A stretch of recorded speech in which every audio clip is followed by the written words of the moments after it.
اللہ من الشیطان الرجیم بسم اللہ الرحمن الرحیم۔ عزیزان ایمان، آج مارچ 1983 کی 18 تاریخ ہے اور درس قرآن کریم کا آغاز سورہ واقعہ کی آیت 75 سے ہو رہا ہے، 56/75۔ اب یہ حقیقت تو آپ کے سامنے آ چکی کہ قرآن کا بنیادی نقطہ یہ ہے کہ جو قوانین خدا کی طرف سے مقرر ہوئے ہیں وہ غیر متبدل ہیں، ابدی ہیں، اور اسی کو قرآن کریم اس عالم محسوسات کے نظام سے مختلف اطراف اور گوشوں کی مثالوں سے سمجھایا چلا جاتا ہے۔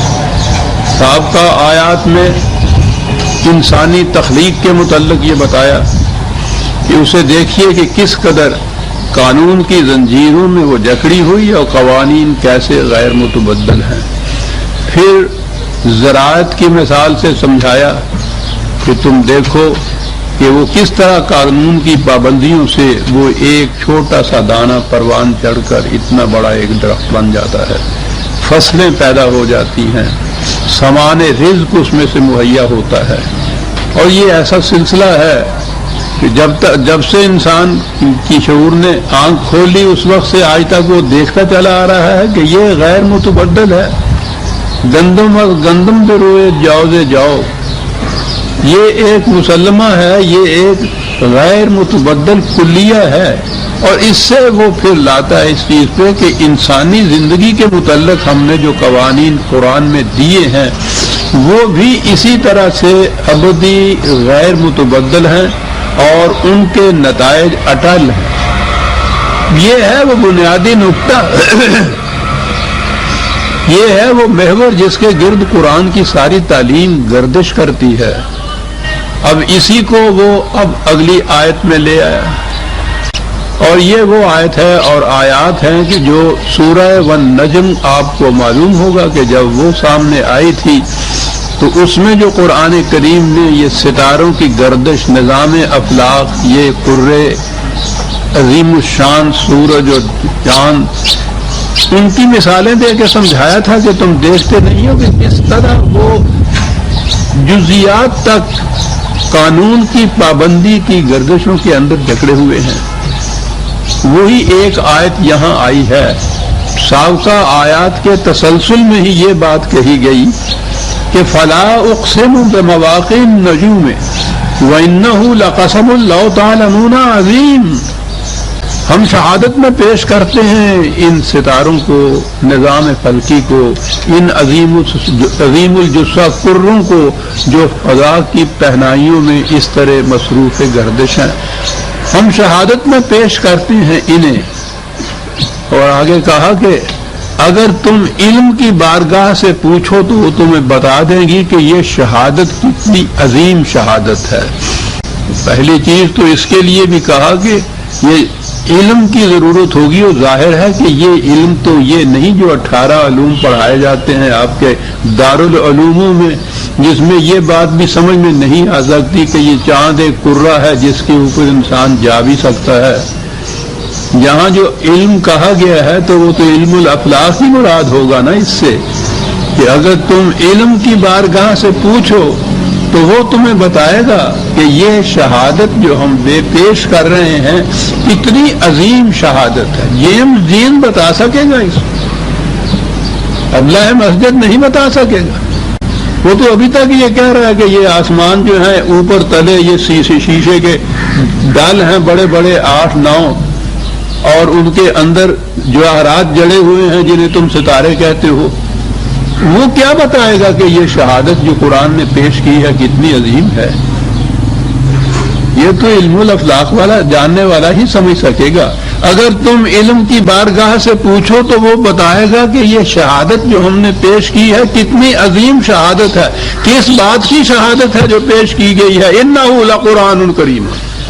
دعویٰ یہ ہے کہ یہ قرآن کریم، اس کی شہادت میں پیش کیے گئے ہیں نظام افلاقی، اور کہا یہ گیا ہے کہ اس شہادت کی عظمت کو وہی جان سکے گا جو ان علوم سے واقف ہوگا۔ تو آپ غور فرمائیے کہ قرآن کا انداز کیا ہے بات سمجھانے کا۔ یہ ہے دعویٰ کہ انہ لقرآن کریم۔ اب یہ ستارے یا جن کی شہادت پیش کی گئی ہے، ایک چیز تو واضح ہے، کوئی انسان، کوئی انسانی ذریعہ ان میں کسی قسم کی تبدیلی نہیں پیدا کر سکتا۔ آپ کو سمجھنا پڑے گا کہ ان کی گردشیں کس طرح سے ہو رہی ہیں، ان کے نتائج کیا ہیں۔ یہ نہیں ہے کہ ان میں آپ کوئی تبدیلی پیدا کر سکیں، یہ ہو ہی نہیں سکتا۔ قرآن کے متعلق بھی یہ جب کہا کہ قرآن کریم، ایک تو کریم میں نے عرض کیا تھا کہ عربوں کے ہاں انتہائی صفات اگر کسی کی کوئی بیان کرنی ہو، یعنی جامع صفات کوئی شخص ہو، بلند ترین صفات کا حامل، تو اسے کریم کہتے ہیں۔ اس سے آگے لفظ ہی ان کے ہاں اور نہیں ہے، انتہا ہو جاتی ہے کسی کی صفات بیان کرنے کے لیے۔ تو قرآن بھی کریم، خدا بھی کریم، رسول بھی کریم۔ تو یہ شہادت میں پیش کر رہا ہوں اس بات کی کہ یہ قرآن کریم جو ہے فی کتاب مکنون ہے، یہ محفوظ کتاب ہے۔ ستاروں کی دنیا انسانی دسترس سے محفوظ ہے، ان میں کوئی اپنی مرضی سے تبدیلی نہیں کر سکتا۔ یہ قرآن بھی محفوظ بھی ہے، غیر متبدل بھی ہے، یعنی یہ منفرد ہے، منفردیت ہے اسلام کی یا قرآن کی کہ اس کی کتاب تمت کلمت ربک صدقا وعدلا لا تبدیل لکلمات اللہ، جو قوانین خدا نے دینے تھے انسانیت کے لیے وہ اس میں مکمل ہو گئے۔ پھر یہ غیر متبدل ہیں، ان میں کوئی تبدیلی نہیں ہو سکتی۔ دو صفتیں تو یہ بتا دی، اور تیسری صفت انا نحن نزلنا الذکر وانا لہ لحافظون، ہم نے اسے نازل کیا ہے، ہم اس کی حفاظت کرنے والے ہیں۔ مکمل، غیر متبدل، محفوظ، ستاروں کی دنیا کی طرح۔ کیا بات ہے، اس سے بہتر تشریح نہیں دی جا سکتی۔ مکمل، ان قوانین کے اندر کوئی اضافہ نہیں ہو رہا ہے۔ پہلے دن سے انسان نے جو ان کے متعلق قوانین سمجھے ہیں ان کو دیکھتا چلا آ رہا ہے، تحقیق جتنی جی چاہے کرتا چلا جائے۔ وہ ان کی نقل و حرکت میں یا جن قوانین کے تابع وہ محض گردش ہیں، ان میں انسان تبدیلی نہیں کر سکتا، کوئی تبدیلی نہیں کر سکتا۔ خدا نے بھی تبدیلی نہیں کی۔ تو پہلی چیز تو یہی ہے اس کے محفوظ ہونے کی کہ ان میں کوئی تبدیلی نہیں کر سکتا۔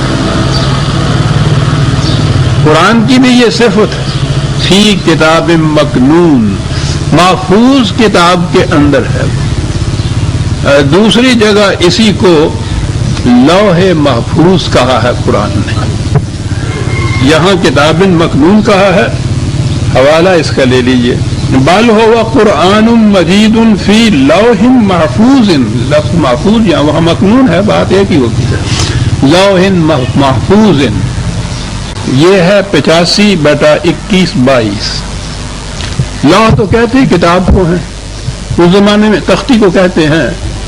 اس زمانے میں تو تختیوں کے اوپر ہی لکھا جاتا تھا یہ، بلکہ بعض اوقات تو یہ خشک مٹی کو پکا کر اس کی پکی ہوئی ٹیبلٹس جو ہوتی تھی تختیاں، ان پہ لکھتے تھے۔ یہ میسوپوٹیمیا، بائبل، نانوا وغیرہ کی کھدائیوں میں جو آثار قدیمہ برآمد ہوئے ہیں ان میں وہ ٹیبلٹس برآمد ہوئی ہیں۔ قرآن میں ہے الواح موسیٰ علیہ السلام۔ تو اس کے بعد پھر یہ جس چیز پہ بھی کوئی چیز لکھی جائے اس کو پھر لوح کہنا شروع کرتا ہے۔ یہ بچوں کی تختی کو لوح کہتے ہیں، یہ لوح کتاب کو کہتے ہیں۔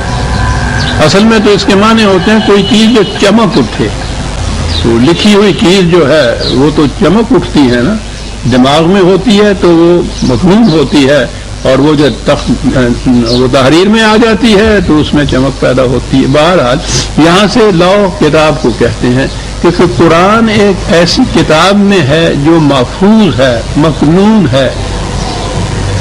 اب بات یاد آ گئی اس لوح محفوظ سے۔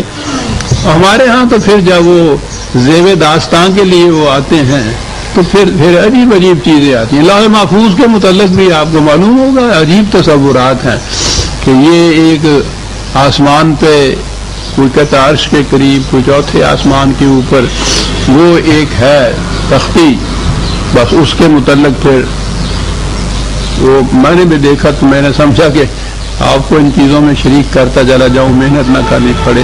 سنیے ہمارے ہاں تفاسیر میں لوح محفوظ جو ہے اس کی ڈسکرپشن، اس کی تفصیلات کتنی دی ہوئی. یہیں بیٹھے ہوئے ہیں، آسمان کے اوپر جو لوح ہے اس کی تفصیلات بیان کی جا رہی ہیں. وہ کہتے ہیں نا کہ قرآن کریم سمجھ نہ ہو تو ان تفاسیر سے سمجھو. ان تفاسیر میں اس قسم کی باتیں ہوں تو کوئی بات نہیں، اپنے دور کی علمی سطح ہے اسی کے مطابق انسان سوچ سکتا ہے. اس دور میں علمی سطح ہی یہ تھی، لیکن جہاں پہنچ کر یہ چیز اتنی زیادہ نقصان دہ ہوئی وہ یہ کہ اپنی ہر بات کے متعلق کہا کہ رسول اللہ صلی اللہ علیہ وسلم نے ایسا فرمایا تھا. وہ ان کی اپنی انسانوں کے ذہن کی راشدہ تفاسیر یا جو بھی انہوں نے لکھا ہے کوئی بات نہیں، وہ منسوب ہو گئی حضور نبی اکرم صلی اللہ علیہ وسلم کی طرف. جو عالم الناس احکم الناس علم انسانی کی انتہائی بلندیوں پر ان کی طرف جب یہ ہوا کہ آپ نے یہ فرمایا تو اب دیکھیے کہ حضور کا مقام کیا رہ گیا ہے اہل علم کے نزدیک. صورت یہ ہے وہ چیز جس کے متعلق میں یہ کہتا ہوں کہ جو کچھ بھی یہ منسوب کیا جاتا ہے حضور کی طرف، ضرورت ہے اس امر کی کہ اس کو کھنگال لیا جائے، ایک دفعہ پرکھ لیا جائے ایک دفعہ پھر. اور پرکھنے کا معیار یہ ہے کہ قرآن کی روح سے دیکھ لیا جائے، عقل عامہ کی روح سے دیکھ لیا جائے، انسانی تجربات کی روشنی میں دیکھ لیا جائے. ان کے مطابق اگر وہ بات اترتی ہے، پورے اترتی ہے، تو ہم کہیں گے کہ اس کی نسبت حضور کی طرف سے ہی ہے. پھر بھی یقین سے نہیں کہا جائے گا کہ فی الواقعہ حضور نے ایسا فرمایا تھا، جیسا کلام اللہ کے متعلق ہے کہ قال اللہ جب ہم کہتے ہیں تو وہ پورے حتم و یقین کے ساتھ کہتے ہیں کہ خدا نے ایسا ہی فرمایا تھا جیسا قرآن میں ہے. کسی اور چیز کے متعلق ایسا نہیں کہا جا سکتا. لیکن اب یہ دیکھیے کہ لوح محفوظ میں دیکھ رہا تھا تفسیر کو تو میں نے کہا آپ کو بھی اس میں شریک کر لوں. یہ ہے تفسیر ابن کثیر کی، بڑی معتبر تفسیر ہے ہمارے ہاں کی. لوح محفوظ یہ تو خود ہی اتنی بڑی لوح ہے. حضرت انس رضی اللہ تعالی عنہ فرماتے ہیں، وہ صحابہ سے روایت شروع ہو جاتی ہے اور بڑی معتبر روایت ہوتی ہے ان کے نزدیک جو صحابہ سے مروی ہو جائے. فرماتے ہیں کہ یہ لوح محفوظ حضرت اسرافیل کی پیشانی پر ہے. عبد الرحمن بن سلمان فرماتے ہیں کہ دنیا میں جو کچھ ہوا، ہو رہا ہے اور ہوگا وہ سب لوح محفوظ میں موجود ہے. اور لوح محفوظ حضرت اسرافیل کی دونوں آنکھوں کے سامنے ہے، لیکن جب تک انہیں اجازت نہ ملے وہ اسے دیکھ نہیں سکتے. دہند ذوق والے لذت نظر نہ دہند، ہم شاعری سمجھتے تھے اس کو. وہ سامنے ہے آنکھوں کے، دیکھ نہیں سکتے اس کو. وہ حضرت ابن عباس رضی اللہ تعالیٰ عنہ فرماتے ہیں کہ یہ لوح سفید موتی کی ہے، اس کا طول آسمان اور زمین کے درمیان کے برابر ہے، اس کی چوڑائی مشرق و مغرب کے برابر ہے، اس کے دونوں کنارے موتی اور یاقوت کے ہیں، اس کے دونوں پٹھے سرخ یاقوت کے ہیں، اس کا قلم نور ہے، اس کا کلام عرش کے ساتھ وابستہ ہے، اس کی اصل فرشتے کی گود میں ہے. مقاتل فرماتے ہیں کہ یہ خدا کے عرش کے دائیں طرف ہے. عبرانی میں ہے، رسول اللہ صلی اللہ علیہ وسلم فرماتے ہیں کہ اللہ تعالیٰ نے لوح محفوظ کو سفید موتی سے پیدا کیا، اس کے صفحے سرخ یاقوت کے ہیں، اس کا قلم نور کا ہے، اس کی کتابت نور ہے. ٹھیک ہے. اور آگے ہے کہ اللہ تعالیٰ ہر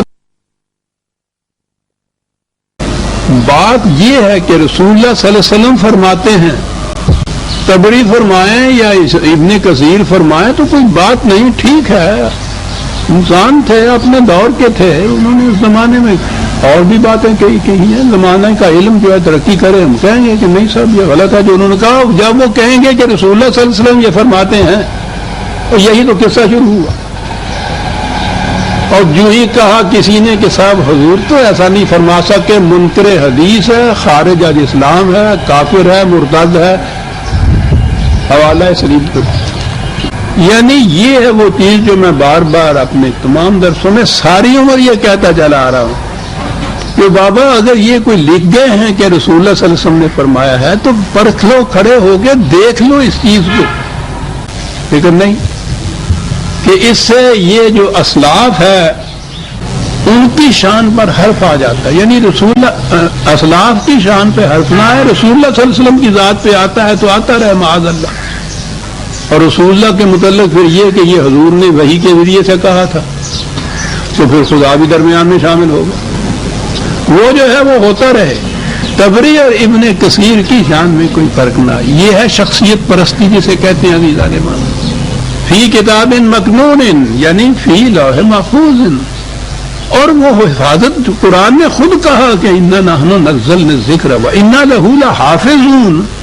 وہ تو لفظ بھی حافظون قرآن نے کہا ہے کہ ہم اس کی حفاظت کے، اس کی حفاظت کے. یہ جو قرآن، یہ کتاب ہمارے پاس ذالک الکتاب، قرآن اس کتاب کے اندر ہے جو محفوظ رکھی گئی ہے. بات بالکل صاف ہے. اب کہاں اسرافیل کی آنکھوں کے درمیان ماتھے میں اور کہاں ایسی جگہ رکھا ہوا جہاں خدا اس کو 360 مرتبہ ہر روز دیتا ہے. کتاب محفوظ ہے، اس کے اندر ہمارے پاس ہے. اور بہت بڑی صفت ہے یہ. پہلی چیز تو یہ کہ جتنے مذاہب سابقہ پہلے تھے ان کے متعلق قرآن کا دعویٰ یہ ہے کہ ان کی طرف انبیاء آئے تھے، انبیاء خدا کی کتاب لائے تھے، ان کے پاس خدا کی کتاب تھی. اگلی بات یہ ہے کہ ان میں سے کوئی کتاب محفوظ نہیں رہی. اب یہ انفرادیت جو ہے یہ قرآن کی ہے کہ وہ محفوظ ہے کتاب. اگلی بات آ گئی اور لا یمسہ الا المطہرون. ترجمے عام آپ کو ملیں گے کہ ان کو کوئی نہیں چھو سکتا تا وقت کہ وہ پاک نہ ہو. اور اس فریضے کی ادائیگی یہ ہے کہ وہ غسل کرے یا کم از کم وضو کرے تو پھر قرآن کو چھوئے یعنی ہاتھ لگائے. یہ مس کے معنی تو ہو گئے وہ چھونا، مطہر کے معنی ہو گئے پاک صاف ہونا، نہا دھو کر یا وضو کر کے. پہلی چیز تو یہ کہ یہ ٹھیک ہے کہ جو چیز بھی آپ کے نزدیک باعظمت ہے اس کی عظمت کا اظہار کسی نہ کسی محسوس شکل میں ہوتا ہے. آپ جب کسی کو سلام کہتے ہیں تو اس کے ساتھ ہاتھ اٹھتا ہے ماتھے کی طرف. تحریم و تکریم میں تھوڑا سا سر جھکتا ہے. آپ ہاں کہتے ہیں تو غیر شعوری طور پر آپ ہاں کہتے ہیں. جب آپ نہ کہتے ہیں تو بالکل یک لفظ خود بخود سر یوں ہو جاتا ہے. یہ آپ کے دل کے جذبات بلکہ خیالات تک جو ہے اس کا اظہار غیر شعوری طور پر بھی آپ کے محسوس اجزاء کی، اعضاء کی نقل و حرکت سے بھی ہو جاتا ہے. اسی طرح سے یہ میں سمجھتا ہوں کہ قرآن کی عظمت کی یہ کیفیت ہے کہ یہ نہیں ہے کہ گندے اور غلیظ ہاتھوں سے ناپاک طریق کے اوپر بھی ہو تو قرآن کو اس طرح سے پکڑ لے. ٹھیک ہے یہ بھی ایک چیز ہے، لیکن اتنی سی بات ہی نہیں ہے کہ یہ کیا آپ نے اور قرآن کا یہ جو حکم ہے اس کی تعمیل ہو گئی. وہ حکم تو کچھ اور دیتا ہے اس کے ساتھ. میں عرض کرتا ہوں کہ یہ اگر نہ بھی ہم کہیں کہ خدا نے کہا ہے کہ پاک اور صاف غسل کر کے ہاتھ دھو کے صاف قرآن کو ہاتھ لگاؤ، تو عقل انسانی کا بھی تقاضا یہ تھا کہ پاک و صاف ہو کے اتنی باعظمت کتاب کو یہ کھولے. لیکن وہ تو بات ہی کچھ اور کیا گیا ہے. یہ لفظ ہے یمسہ عربی زبان میں جس کو چھونا انہوں نے کہا. لمس بھی ہے عربی زبان میں، مس بھی ہے عربی زبان میں. لمس تو صرف چھونے کو کہتے ہیں. یہ جو مس ہے یہ آپ کے ہاں بھی استعمال ہوتا ہے اتفاق سے اردو میں کہ جی اسے تو لطیفہ سے مس تک بھی نہیں. کیا معنی ہوتے ہیں اس کے؟ معنی ہم دوسری لفظوں میں کہتے ہیں کہ اس نے تو اسے چھوا تک نہیں. اس کے معنی یہ نہیں ہوتے کہ اس نے ٹچ نہیں کیا اس کو. اس کے معنی یہ ہوتے ہیں کہ ذرا بھی نہیں سمجھا، اسے اس کا ادراک ہی نہیں ہے، فہم ہی نہیں ہے، سمجھا ہی نہیں ہے، جانتا ہی نہیں ہے، ادراک ہی نہیں ہے. یہ معنی ہوتے ہیں. عربی زبان میں بھی لمس اور مس میں یہ فرق ہوتا ہے. مس کے بنیادی معنی ہی وہ طلب و جستجو اور پا لینا کسی چیز کو کہتے ہیں. حاصل کر لینا، ادراک ہونا اس کا۔ شرط اگلی یہ لگائی قرآن نے کہ اس کا ادراک کیسے ہو سکے گا؟ اب اگلے لفظ ہے مطہرون، ٹھیک ہے، طہور طہارت یہ لفظ جو ہے اس کے معنی جسمانی پاکیزگی کے بھی ہیں، لیکن جسمانی پاکیزگی نہیں۔ قرآن میں دیکھیے تو یہی لفظ ہے جسے ہم یہ طہارت کہتے ہیں، طہر کہتے ہیں، 5/41 میں یہ اولئک الذین لم یرد اللہ ان یطہر قلوبہم، ذکر آ رہا ہے ان کا جو قرآن کو پڑھتے، وہ تو عرب تھے، عربی زبان میں قرآن تھا، اس کو پڑھتے تھے، کہنے لگے کہ نہیں، ان کی سمجھ میں نہیں آتا، یہ نہیں مانتے، اس لیے کہ ان کا قلب جو ہے وہ مطہر نہیں ہے۔ وہی لفظ ہے قلب کا پاکیزہ ہونا۔ اب پاکیزہ بھی نہیں ہم لفظ استعمال کرنا چاہیے، مانے پھر وہیں چلے جائیں گے۔ اب قلب کی پاکیزگی جو ہے اس کے لیے کیا کیا جائے؟ انہوں نے تو جو بنا لی نا اپنے ہاں کی افسانے کہ نبی اکرم صلی اللہ علیہ وسلم کا پھر وہ معراج کی شب جبریل نے آ کے سینہ چاک کیا تھا، پھر اندر سے دل نکالا تھا، پھر زمزم کے پانی سے اس کو دھویا تھا، پھر اس کو پاک صاف کر کے پھر اندر آ کے تو ٹانکے لگائے تھے۔ اب وہ تو وہ قلب کا صاف کرنا ہو گیا، وہ تو وہ ہو گیا، اب اور کس کا قلب اس طرح سے صاف ہوگا؟ پاکیزگی قلب و نگار، روز ہم بولتے ہیں ان لفظوں کو، صاف ہونا، اور بات بالکل صاف ہے۔ قرآن کے مقاصد و مفہوم اور مطالب کو سمجھا نہیں جا سکتا تاوقت کہ انسان خالی الذہن ہو کر اس کی طرف نہ آئے۔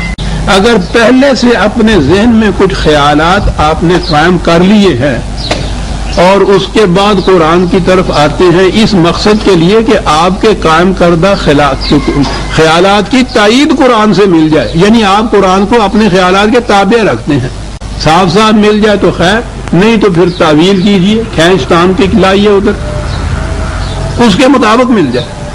قرآن نہیں سمجھ میں آ سکتا، تم قرآن کو اپنی سمجھ کے تابع رکھنے چاہتے ہو۔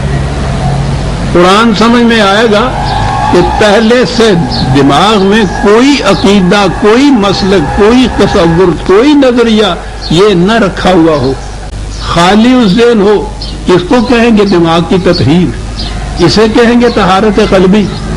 طہارت کے معنی ہوتا ہے دور کرنا کسی علائش کا۔ ان چیزوں کو دور کیجئے پہلے تو پھر قرآن سمجھ میں آتا ہے۔ عزیزان ایمان، میں عرض کروں گا کہ کبھی میں نہیں کیا کرتا، لیکن چونکہ ساری عمر اس قرآن کو سمجھنے میں گزری ہے، آدھی عمر اسی قرآن کو پڑھا، کوئی تھوڑی بہت عربی بھی جانتے تھے، بہت پڑھا، تفاسیر پڑھی، روایات دیکھی، قرآن کو پڑھا، قرآن سمجھ میں نہیں آیا، اس لیے کہ پہلے سے ذہن کے اندر معتقدات موجود تھے، وہ سارے دوران میں وہ اپنے مقام پہ جمے رہے۔ جہاں کسی طرح سے بنص صریح یا اشارتاً کنایتاً ان کی تائید میں کچھ مل گیا، سبحان اللہ ہم نے کہا، جہاں نہیں ملا ہم نے کہا کہ نہیں، ہم سمجھ نہیں سکے، بات تو وہی ٹھیک ہے جو ہمارے دماغ میں ہے۔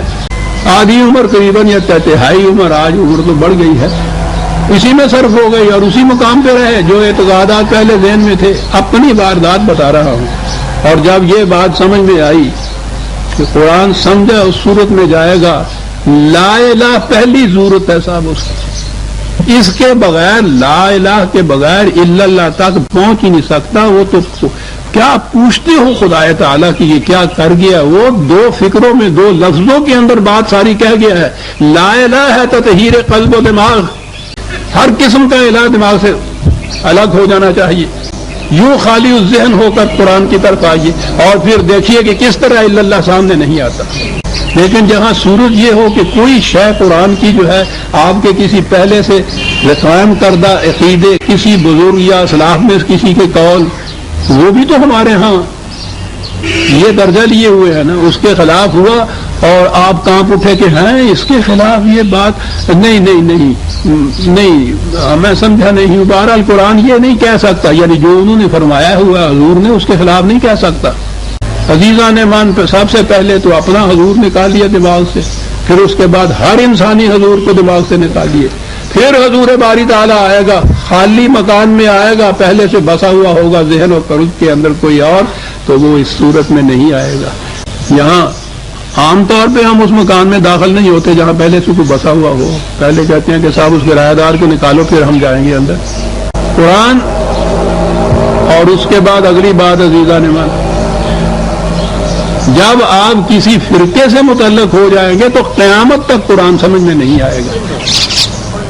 اسلام تو وہ ہوگا جو اس فرقے کے معتقدات ہیں انہیں آپ چھوڑ ہی نہیں سکتے. قرآن کو کیا سمجھو گے؟ یہ تھی وہ مشکل. اور فرقہ پھر ایک نہیں، ان کے کہنے کے مطابق 72 اور ویسے 72,000. تو قرآن کس طرح سمجھ میں آئے؟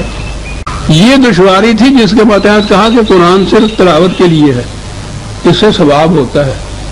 کچھ اپنے پاس رکھ لیا کرو اور کچھ پارسل کر کے مردوں کو پہنچا دیا کرو، بس اس کا مصرف یہ رہ گیا. بس وہاں تو یہ ہوا. باقی رہا قرآن سے اسلام متعین کرنا، عقائد متعین کرنا، زندگی کے مقاصد متعین کرنا. یہ سارا کچھ جو ہے وہ روایات نے، فقہ نے، تفاسیر نے وہ کر دیا. وہ تمہارے فرقے نے کر دیا ہے تمہارے لیے. یوں کہیے نا، اب اسی فرقے بندی کے کو ساتھ رکھتے ہوئے قرآن کی طرف آئیے تو معاف فرمائیے میں کسی خاص فرقے کے خلاف یا کوئی تنقید نہیں کر رہا. ذہن میں رکھ کے آئیے تو اسی قرآن سے میں چھوٹی سی مثال دیتا ہوں. اسی قرآن سے وضو میں پانی کے پاؤں دھونے کا بھی آپ کو مل جائے گا اگر آپ اس طرح سے سننی ہے. پاؤں پہ مسح کرنے کا بھی مل جائے گا اگر آپ دوسرے فرقے سے متعلق ہیں. اور قرآن کہتا ہے کہ اس کے من جانب اللہ ہونے کی دلیل یہ ہے کہ اس میں متضاد بات نہیں ہے. چھوٹی سی بات ہے، یہ محسوس سی بات ہے کہ پاؤں دھویا جائے یا مسح کیا جائے. دونوں کو قرآن سے یہ مل رہا. کوئی عقیدے کا تضاد نہیں ہے کہ اس میں آپ یہ کہیں کہ نہیں صاحب کچھ یوں تعویل سی کر لیجیے. محسوس چیز ہے، دھونا یا مسح کرنا، چھونا، دونوں کو مل جائے گا. یہ کوئی فرقہ بھی یہ نہیں دعویٰ کرتا کہ میں قرآن کے خلاف عقائد رکھتا ہوں. تو قرآن سے باہر کم از کم 72 قسم کے عقائد مل جاتے ہیں نا. پھر ان کو یہ کیوں مل جاتے ہیں؟ پہلے سے اپنے عقائد و نظریات کو ذہن میں محکم طور پر رکھ کے پھر قرآن کی طرف آتے ہیں. پھر وہ جس طرح سے ملتے ہیں ہم سے پوچھیے جنہوں نے دیکھا ہے کہ یہ کیسے کیسے پھر قرآن کو اپنے ان تصورات کے تابع کیسے لاتے ہیں. ان کے تابع لاتے ہیں قرآن کو. ہنسی آتی ہے عزیزان من، مزہ کا انگیز صورت بعض کیا اکثر اوقات ہو جاتی ہے یہ، لیکن عقیدہ ہے انسان کا، وہ اسی کے اوپر جھومتے. قطعاً نہیں سمجھ میں آ سکے گا. عزیزان مان یہ سن رکھیے، نہ قرآن سمجھ میں آئے گا نہ آپ کے ہاں کوئی اسلامی نظام قائم ہوگا جب تک آپ قرآن کی طرف ان تمام تصورات کو الگ کر کے نہیں آئیں گے. یہ اولی شرط ہے قرآن کی. انہو شہادت میں پیش کر رہا ہوں میں اجرام فلکی کو کہ یہ قرآن کریم ہے، لوح محفوظ میں ہے، لا یمسہ الا المطہرون. ان کی سمجھ میں صرف آ سکے گا. اقبال کے الفاظ میں کہ کھویا گیا جو مطلب ہفتاد و دو ملت میں. آپ دیکھیے کہ اسی طرح فرقہ بندی کو کیسے وہ اطاعت کرتا ہے. کھویا گیا جو مطلب ہفتاد و دو ملت میں، سمجھے گا نا تو جب تک بے رنگ نہ ہو ادراک. صبغۃ اللہ و نحن، ایک ہی رنگ ہے جو خدا کا رنگ ہے. وہ رنگ اس وقت چڑھے گا جو پہلے دماغ رنگین نہیں ہوگا. پہلے رنگ کے اوپر دوسرا رنگ نہیں آئے گا، اس کو دھونا پڑے گا پہلے سے. سمجھے گا نا تو جب تک بے رنگ نہ ہو ادراک. دوسری جگہ وہ یہ کہہ رہا ہے کہ بیان میں نقطہ توحید آ تو سکتا ہے، تیرے دماغ میں بت خانہ ہو تو کیا کہیے. عزیزان من، جب تک لا الہ ان بتوں کو نہ نکالیں گے آپ حریم کعبہ سے، اپنے قلب اور دماغ کے قبلہ سے، کعبے سے، اس وقت تک تو نبی اکرم صلی اللہ علیہ وسلم نے جو تاریخ بتاتی ہے کعبے میں اس وقت قدم رکھا تھا جب پہلے سے اس کے اندر بسے ہوئے بتوں کو نکال باہر نہیں کیا تھا. وہ تو محسوس بت تھے، پتہ چل گیا کہ رکھے ہیں، پتہ چل گیا باہر ہے. یہ جو دماغوں کے اندر چمٹے ہوئے بت ہیں،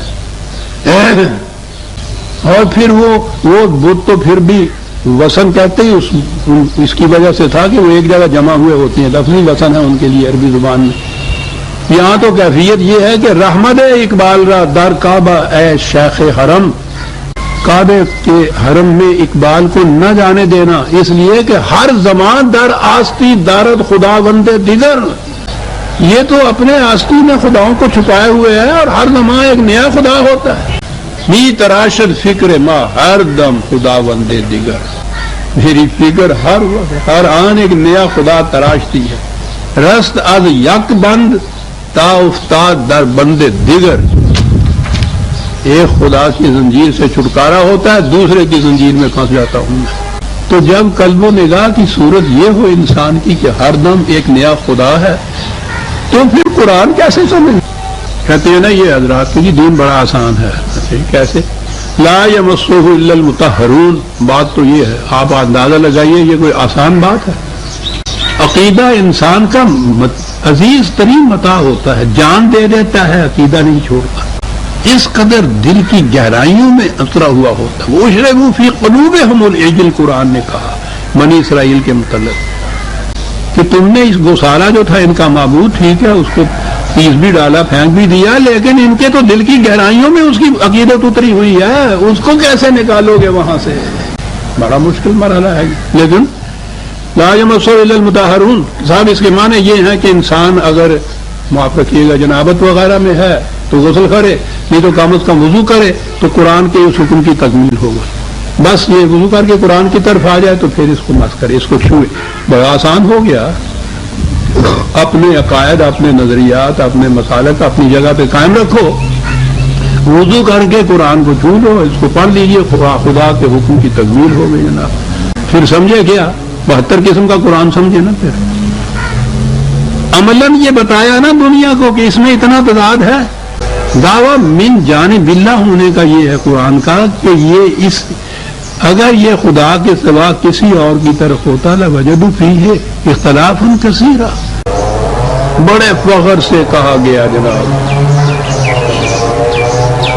دیوبند سے یہ چیز آئی تھی، غالباً مولانا دریا بادی نے تفسیر لکھنی شروع کی، خوب سے دارالعلوم دیوبند کے تذکرہ میں یہ چیز جو تبصرہ آیا اس میں یہ تھا کہ اس وقت تک قرآن کی جو تفسیریں عام طور پر یا ترجمے بھی کیے گئے تھے وہ عام طور پر شافعی نقطہ نگاہ سے، مالکی نقطہ نگاہ سے کیے گئے تھے۔ ہم پڑھنے پہ مجبور تھے، کیا کرتے، پڑھا جاتا۔ للہ الحمد کہ اب ایک خالص حنفی نقطہ نگاہ سے قرآن کا ترجمہ آ گیا، قرآن کا حنفی ترجمہ۔ چلے ہیں قرآن سمجھنے، بڑے خوش تھے۔ قرآن نے یہ کہا ہے نا کہ جب ان کے سامنے خدائے واحد کا ذکر کرو تو ان کے سینے پہ سانپ لوٹنے لگ جاتا ہے، اور جب اس کے سوا کسی اور کا کرو ہم یستبشرون، باتیں کھل جاتی ہیں۔ سبحان اللہ، حنفی ترجمہ جناب، جی جشن منا رہے ہیں، حنفی ترجمہ، شافعی ترجمہ، قرآن سمجھنے جا رہے ہیں۔ وہ قرآن تو یہ کہتا جی باوضو ہے ہم، وہ تو حکم ہوگی نہیں، تعمیل۔ لا یمسہ الا المطہرون، نہیں عزیزان من، عشق کا تقاضا با سایہ ترا نمی پسندم، عشقس تو ہزار بدگمانی، توحید یہ میں تو تیرے ساتھ تیرا سایہ بھی نہیں دیکھنا چاہتا، عشق کی بدگمانیوں کو تم کیا جانو۔ توحید خالص والا تو اس کے ساتھ اس کے سایہ کو بھی پسند نہیں۔ لا یمسہ الا المطہرون۔ اور یہ سب کیوں ہے ایسا یہ قرآن؟ اس لیے کہ تنزیل من رب العالمین، اس رب کی طرف سے ہے جو کسی فرقے کا، کسی گروہ کا، کسی قوم کا، کسی نسل کا رب نہیں ہے، عالمین کا رب ہے۔ عالمین کا جو رب ہے اس کی دی ہوئی کتاب کے اندر تفرقے کے کیا معنی صاحب؟ کہ وہ حنفی کا ہو اور وہ شافعی کا ہو، وہ تو عالمین کے لیے ہے قرآن۔ جو تنزیل رفتہ رفتہ نازل ہوا بتدریج آیا ہوا اور پھر جمع ہو گیا ایک، یہ ہے قرآن۔ فلا اقسم بما هو واقع النجم، میں ستاروں کی گردش کو شہادت میں پیش کرتا ہوں کہ یہ ہے قرآن۔ تنزیل من رب العالمین، اور آگے بات یہ سب کچھ کہہ کے قرآن کے متعلق کہا کہ افا بہذا الحدیث انتم مدہنون، اور کہا اس قسم کی کتاب سے تمہاری کیفیت یہ ہے، لفظ کیا بات یہاں آئی ہے صاحب، مدہنون. دہنیت کہتے ہیں یہ جو دودھ کے اندر چکناہٹ ہوتی ہے، یا کوئی بھی چکناہٹ جو ہو وہ ہوتا ہے دہن. کسی فرش کے اوپر کہیں تھوڑا سا دودھ گر گیا ہو، اس پہ سے آپ معلوم نہ ہو، اس پہ چل کے دیکھیے وہ جاتا ہے پھسل کے آدمی. چکناہٹ جو ہوتی ہے اس سے پھسلتا ہے انسان. اسی لیے ان عربی زبان والوں نے بات تو یہاں تھی چکناہٹ کی، اس کے بعد پھر مداہنت آپ کو معلوم ہے نا لفظ ہم بھی استعمال کرتے ہیں. اس کے معنی کمپرومائز کرنا ہوتا ہے، پھسل جانا ہوتا ہے اپنے مقام سے. حق کے معنی ہوتے ہیں جو پہاڑ کی طرح اٹل ہو، کسی طرح بھی اپنے مقام سے ادھر ادھر ہٹے نہیں، پھسلے نہیں. چنانچہ نبی اکرم صلی اللہ علیہ وسلم کے متعلق بتایا ہے کہ یہ جو مخالفین سے ان کے ساتھ اس قدر جھگڑے اس قدر مخاصمت، تصادمات، جنگوں تک، وہ کہتے کیا تھے؟ وہ کہتے یہ تھے کہ اس قرآن میں کچھ تھوڑی سی تبدیلی کر دو ہماری خاطر تو پھر ہم تمہارے ساتھ ہو جائیں گے، تھوڑا سا کمپرومائز. اور حضور کا جواب ہر بار یہ تھا کہ بابا یہ میرے بس کی بات نہیں ہے، یہ کتاب میری نہیں ہے جو اس میں یہ کر دوں، وہ تو کسی اور کی ہے، میں تو صرف پہنچانے والا آیا ہوں. اگر چٹھی رسان درمیان میں خیانت شروع کر دے تو چٹھی رسانی کا فریضہ ہی اللہ نہیں دے سکتا، تو میں اس میں کچھ نہیں کر سکتا. انہوں نے کہا تھوڑی بہت مفاہمت تو صحیح، ان کا ایک لفظ کی مفاہمت بھی نہیں ہوتا صحیح، نو کمپرومائز، کوئی مفاہمت نہیں، کوئی نظریہ ضرورت اس کے اندر کام نہیں دے سکتا. اٹل ہے اپنے مقام کے اوپر، پہاڑ کی طرح محکم ہے. اسی کے لیے یہ چیز تھی. وہ کہتے تھے ودو لو تدہنو فیدہنون، وہ لفظ میں مداہنت کے معنی پیش کر رہا ہوں قرآن سے 68/9. اس لیے قرآن حضور سے کہا فلا تطع المکذبین، یہ تکذیب کرنے والے یہ کہتے ہیں کہ تو تھوڑا سا اپنے مقام سے پھسل جا، ہٹ جا، ہم اپنے مقام سے ہٹ جائیں گے. قرآن نے یہ کہا ہے اور میں بھی اپنی ان مثال میں بیان کیا کرتا ہوں کہ حق تو وہ ہے جو اپنے مقام پہ اٹل ہے.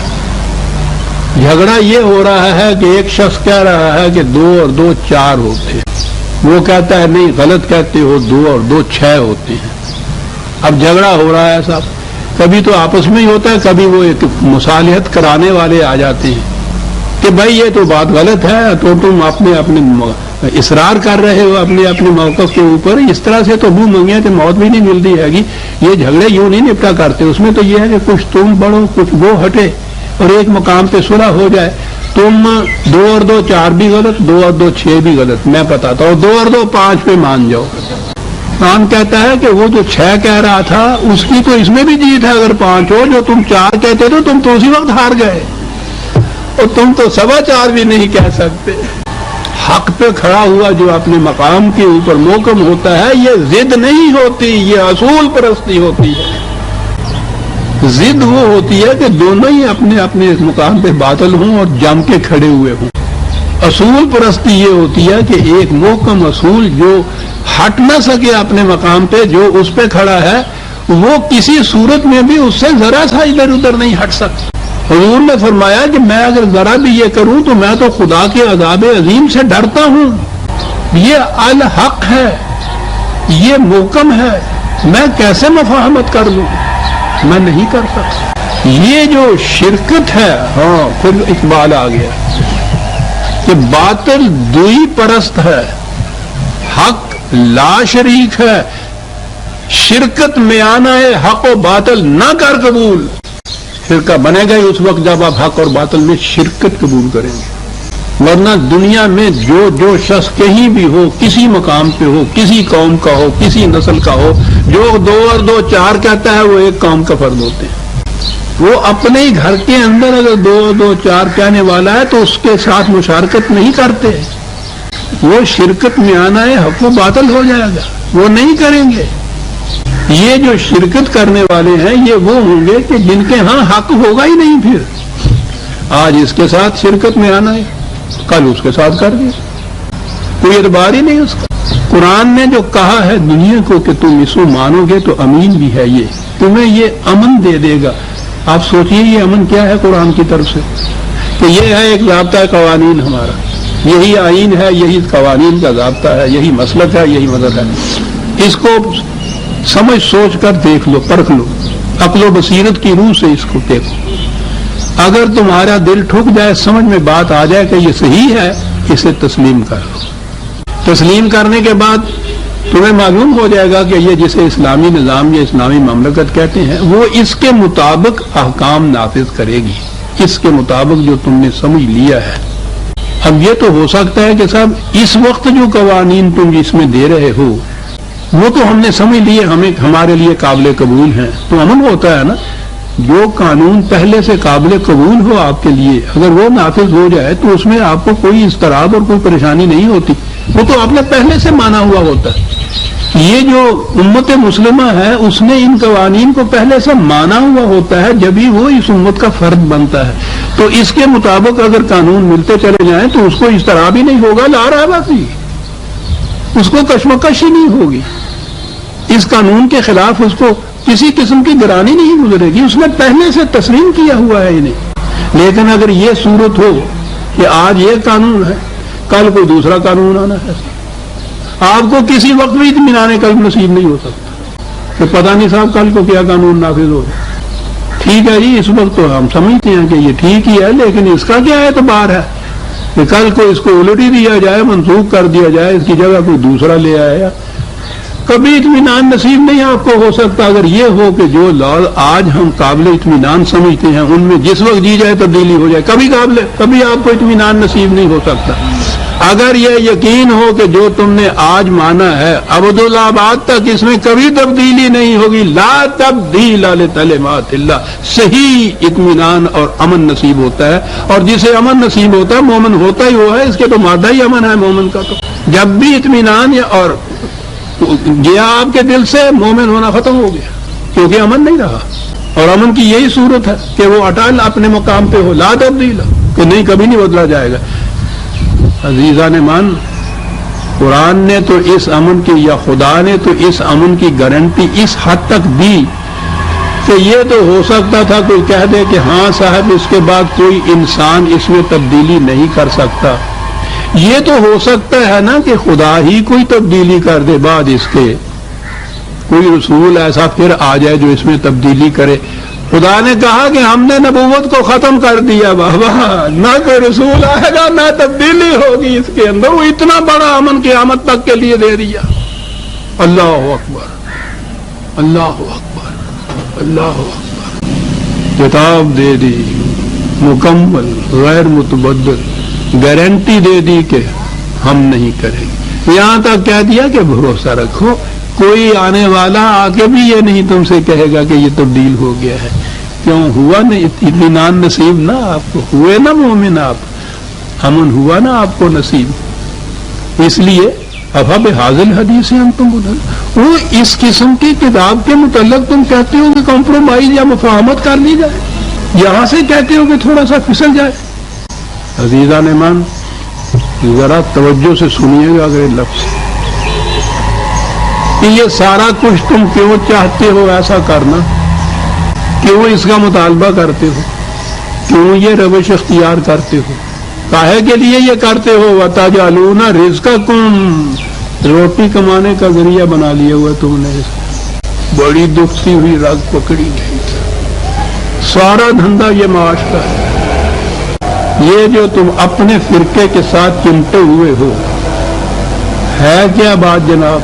اس محلے کے اندر ایک مسجد، اس مسجد کے اندر فلاں حنفی قسم کے امام وہ امامت کرا رہے ہیں سر، دوسرے عقیدے کا کوئی آ گیا، انہیں کے ہاں کا بریلوی حنفی وہ آ گیا، اب اس مسجد کے اندر تو وہ بیٹھا ہوا ہے، اس کی قسم کی نماز پڑھائی جا رہی ہے۔ یہ کیا کرے؟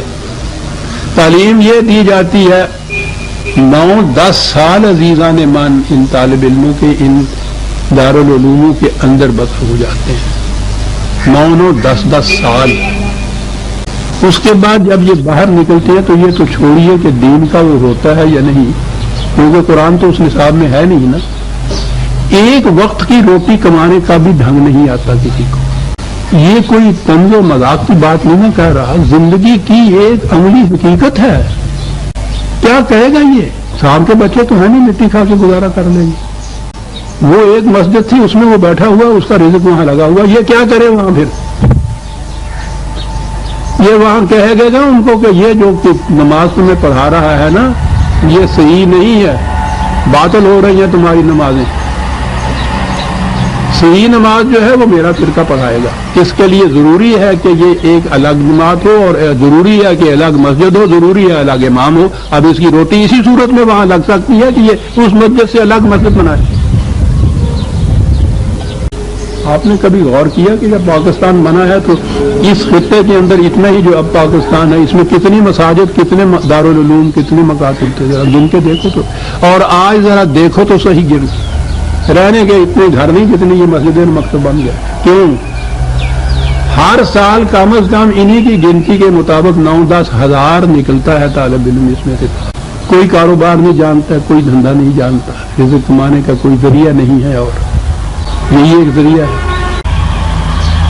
تشکیل پاکستان کے بعد میں نے یہ پہلی بات کہی تھی کہ جتنے ہم لوگ وہاں سے پناہ گزین جن کو کہا کرتے تھے، وہاں سے یورش کر کے ادھر آئے ہیں، ہجوم کر کے جو آئے ہیں، یہاں ایسے ایسے وسائل موجود ہیں کہ ان کو دے دیے جائیں گے تو کچھ دقتیں تو ہوگی، لیکن تھوڑے سے وقت کے بعد یہ محنت مشقت کر کے اپنی اپنی جگہ یہ پاؤں ٹکا لیں گے، ان کی روٹی کا انتظام ہو جائے گا۔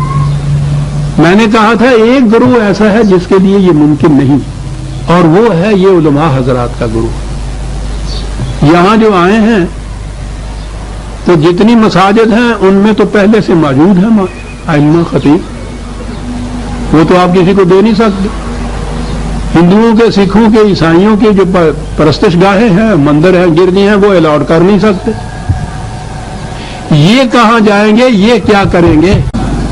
میں نے یہ تجویز کی تھی کہ ان کے لیے باعزت روٹی کا انتظام کیجیے، اور آئندہ کے لیے نجی طور پر یہ جو کچھ بن کے نکلتے ہیں اس کو ختم کر دیجیے، ورنہ مستقل مصیبت رہے گی اقتصادی طور پہ بھی آپ کے ہاں، اور اقتصادی نہیں ہوگی، یہ سیاسی مشکل ہوگی۔ میں نے یہ آگے یہاں یہ چیز کہی تھی، کون سنتا ہے؟ آج اندازہ لگا لیجئے، سب سے بڑی پرابلم یہ ہے آپ کے ہاں۔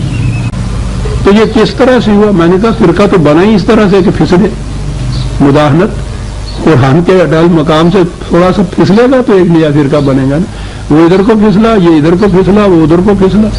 مدہنون وتجعلون رزقکم، کہتا ہے کہ قرآن کو ذریعہ رزق بنا رہے ہو اور اس میں مداہنت برت کے پھر یہ ان چیزوں کو کر رہے ہو، یہ چیز ایمان نہیں۔ انکم تکذبون، زبان سے مان رہے ہو، عملاً جھٹلا رہے ہو قرآن کو۔ قرآن کو ماننے کے مدعی اگر مختلف فرقوں میں بٹے ہوئے ہیں عزیزان ایمان، اس سے بڑی تکذیب نہیں قرآن کی، وہ فرقے کو شرک قرار دیتا ہے۔ آپ کہتے ہیں کہ یہ ہر فرقہ قرآن کے مطابق ہے، اس سے بڑی تکذیب اور کیا ہو سکتی ہے؟ قرآن اس کو بھی تائید کرتا ہے، اس کی بھی تائید کرتا ہے، اس کو بھی دلال دیتا ہے، اس کو بھی دلال دیتا ہے، میں چاہ رہا ہے ان کو تو کہنے لگے یہ قرآن ہے۔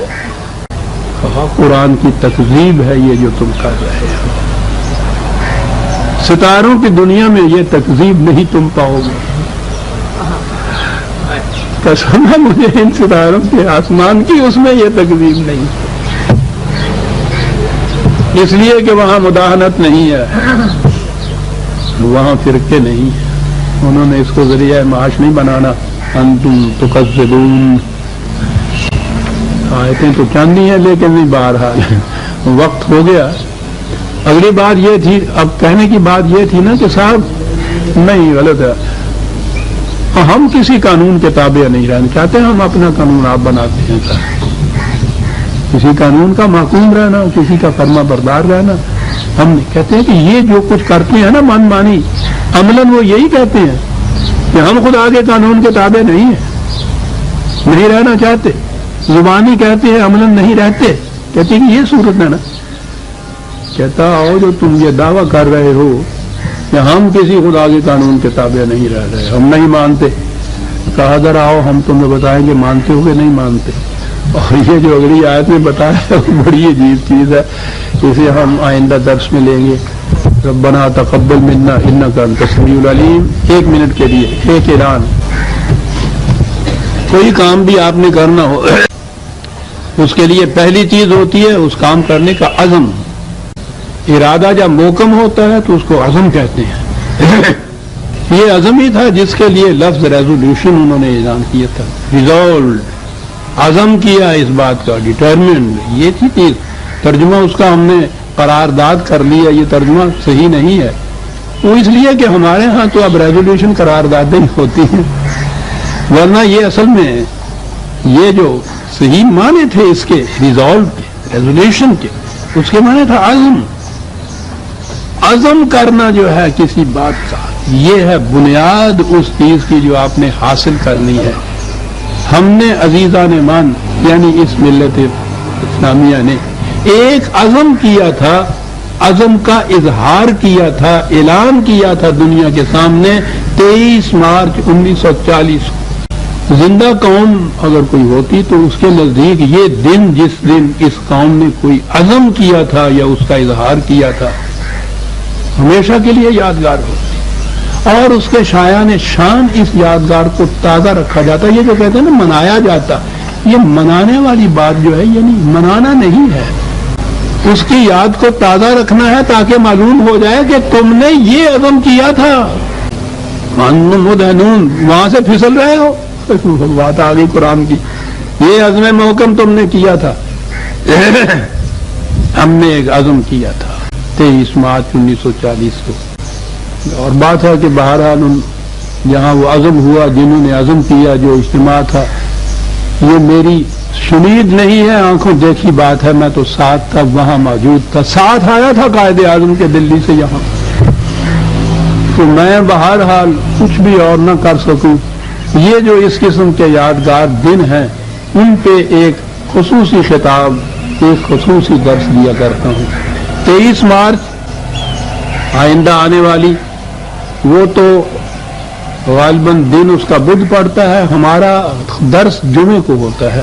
تو اگلا جمعہ 25 کا جو ہے اس جمعے میں خصوصی درس جو ہے میرا وہ اس تقریب کی یاد کو تازہ کرنے کے لیے ہے. ایک عنوان بھی اس کے لیے میں رکھا کرتا ہوں. عنوان یہ ہے کہ جو ہو ذوق یقین پیدا تو کٹ جاتی ہیں زنجیریں. ذوق یقین کو ہی عزم کہتے ہیں عزیزان مان. تو 25 مارچ کو جو درس ہوگا وہی 9 بجے اسی جگہ وہ خصوصی درس ہوگا. عنوان یہ ہوگا اور میں وہ تقریب جس میں اس عزم راست کا اظہار کیا گیا تھا اس کے چشمدیدہ احوال و قوائف آپ کے سامنے پیش کروں گا اور پھر یہ آپ پہ چھوڑ دوں گا کہ وہ جو عزم کیا تھا اس کے بعد ہم کہاں تک اس عزم کے اوپر ابھی تک قائم ہیں. تو اگلا درس جو ہے وہ اس پہ ہوگا. ان احباب نے اصل معمول یہ کارڈ چھپوا رکھے ہیں، اعلان ہے اس میں اس درس کا. آپ کو تو معلوم ہو گیا، یہ کارڈ باہر سے لے لیجئے گا. اپنے حلقے میں ایسے دوست جو اس سے دلچسپی رکھتے ہوں اس اعلان کو ان تک پہنچا دیجیے گا تاکہ اس کی نشر و اشاعت ذرا دور دور تک ہو جائے. شکریہ آپ.